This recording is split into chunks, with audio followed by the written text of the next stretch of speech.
As I was reading this month's memory verse, I was thinking about how to connect this back to my life and my testimony. In the first verse that we have, John 11:25, Jesus says that the one who believes in me will never die. Ever since I was a small kid, I have had doubts. And like you guys, I was brought up in a Christian home with Christian parents who were good parents, or as good as they could be. I was surrounded by people who knew God and knew Him well, and I didn't have anyone to sort of throw me off of my faith or cause great doubts in me. But I have had moments in my life when God felt less real to me than He did most of the time. Before anything, I wanted to mention that I am in my head a lot, and sometimes I fall into overthinking when I'm alone. And as useful as that is, I remember one random night when I was 11 or 12, just around like 5th and 6th grade age. I was troubled by my belief or my unbelief. I had questions like, what does believing in God even mean? Or what if I don't believe in God? Or what if God isn't real?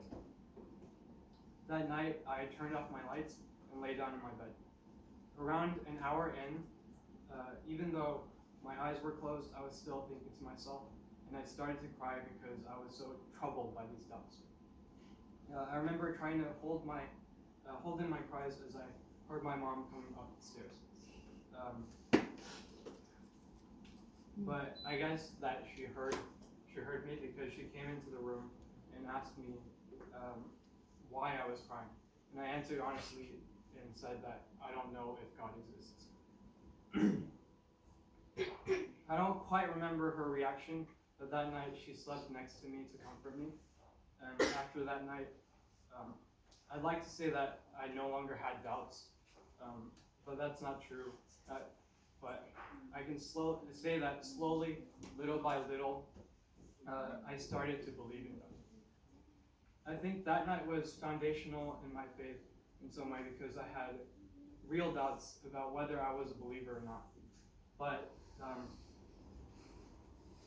because in the most basic way, because I didn't know whether I believed in God, that God existed at all.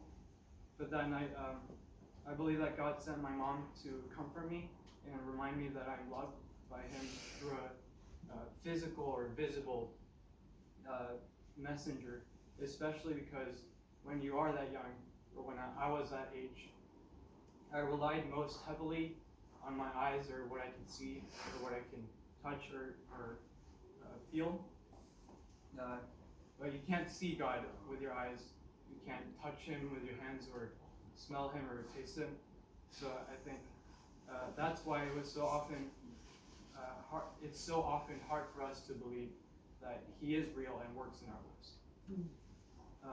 But I believe that God works in both the invisible and the visible because my mom assured me that she loved me, and I had a foundation on what love is and who He is who loves me.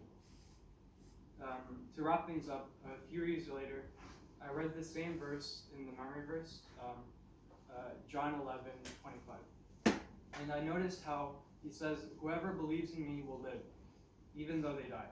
I think that what Jesus is saying there is that even though we will die on earth, there is still something greater than death, which is ultimately what I was afraid of. I was afraid that if I die, that there would be nothing, and there was no God, there was no afterlife at all. Or even worse, that I didn't believe and I would go to hell. I think that's a common fear among even believers. But He reminds us that God is greater than even death. And through His love, which He showed me through my mother, who is right next to me, and through which love he gives us through Jesus, we can receive eternal life. And I think that's all I have.